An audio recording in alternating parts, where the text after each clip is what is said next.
"We've cut more regulations than any president in history, by far. It's not even a contest." Donald Trump. Interview with Mike Huckabee. October 7, 2017. President Trump is no shrinking violet when it comes to touting what he regards as his achievements. More often than not, he is wrong.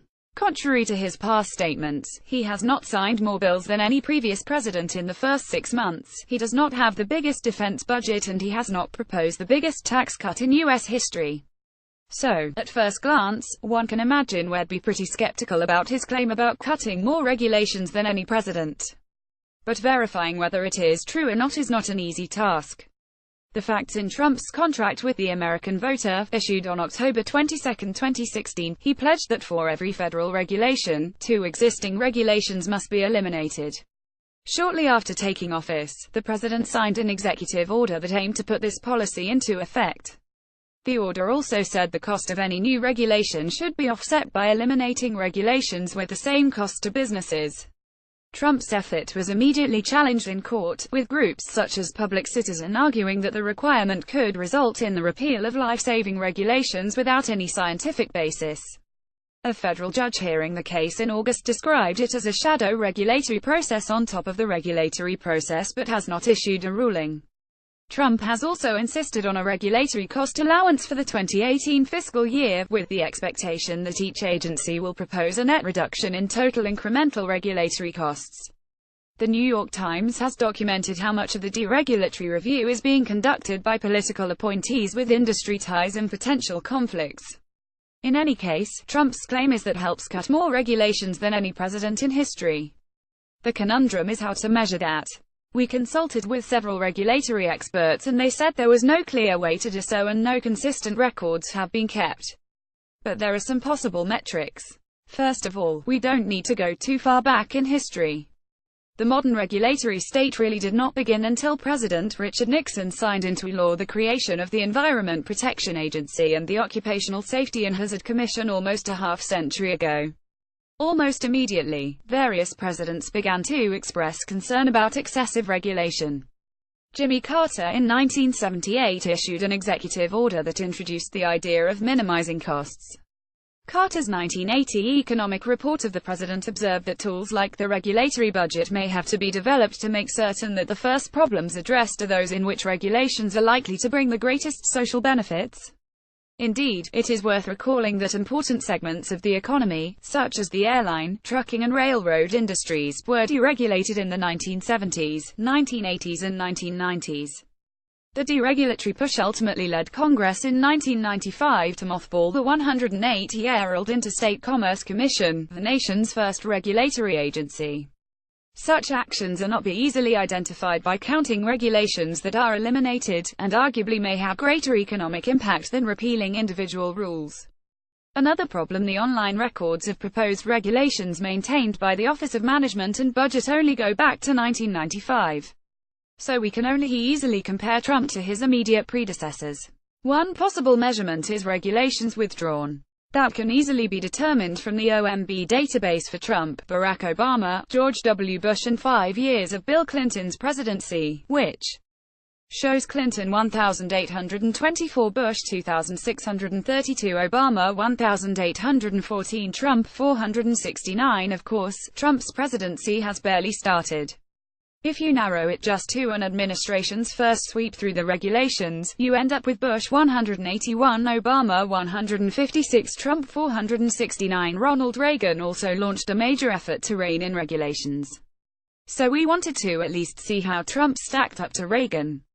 In June 1981, Reagan issued a statement that said in the first 3 months, 181 regulations had been withdrawn, modified or reviewed. We can't tell if Reagan's withdrawn rules exactly matches up to Trump's. Trump's OMB also says another 391 rules were placed under review, but in any case, Reagan's number is lower than Trump's. So score 1 for Trump, at least in terms of raw numbers. The Reagan statement also said that the volume of federal rules proposed and made final had been cut in half. Trump's statement says economically significant regulations have been cut in half. But here's the rub: experts say that the amount of withdrawn regulations is not necessarily the best metric, because these are rules that never went into effect. What is getting withdrawn wasn't a regulation yet, said Susan E. Dudley, director of the Regulatory Studies Center at George Washington University and former administrator of OMB's Office of Information and Regulatory Affairs during the Bush administration. It depends on how one defines cut, but if it means removing something that is in effect, withdrawals won't tell much about that. But other metrics are even more problematic. Experts frowned on the idea of counting pages in the Federal Register, though they are down for Trump just as they were for Reagan. That's because a costly rule can run 20 pages or 200 pages, depending on the degree to which the agency responds to public comments, the scope of its regulatory impact analysis, and the complexity of the process or action targeted by the rule. In many cases, the rules of compliance are outlined in guidance documents, and not within the published final rule. So page counting tells you virtually nothing. There's another problem: often it takes another rule to repeal a previous rule. The Clean Power Plan will be scrapped, but not because it was withdrawn, noted former Congressional Budget Office Director Douglas Holtz-Eakin, now president of the American Action Forum, which tracks regulations. Instead, it will be replaced by a new rulemaking. It's just hard to quantify the actual cutback. In any case, given the expected litigation concerning the Clean Power Plan, which sought to limit carbon dioxide emissions from existing power plants, it may be years before it's clear whether Trump has actually succeeded in killing the regulations. Courts tend to be wary of regulatory shifts that appear to be politically motivated. Finally, we should note that Trump did take advantage of the 1996 Congressional Review Act, which he used to roll back 14 rules that Obama issued at the end of his administration. The time limit for using the law expired in May, but it had only been used once before, under Bush. We asked the White House for evidence of Trump's claim and received this statement from an OMB spokesman: "As far as we are aware, no previous administration has deregulated or withdrawn as many anticipated regulatory actions as this one in this short amount of time, which we expect will result in $0 in net regulatory costs on the economy." The Pinocchio test: Trump may have grounds to brag, but his claim cannot be easily verified. There is no reliable metric on which to judge his claim, or to compare him to previous presidents. Something is clearly happening on the regulatory front, as demonstrated by the number of withdrawn rules. But it's too soon to evaluate Trump's record, or for the president to make such sweeping claims. We can't award Pinocchios or a Geppetto, so we will leave this unrated. Readers are welcome to offer their own ruling. No rating about our rating scale. Send us facts to check by filling out this form. Keep tabs on Trump's promises with our Trump Promise Tracker. Sign up for the Fact Checker weekly newsletter. Do you rate this claim as true or false? More Pinocchios for false, fewer based on your opinion of the statement's truthfulness.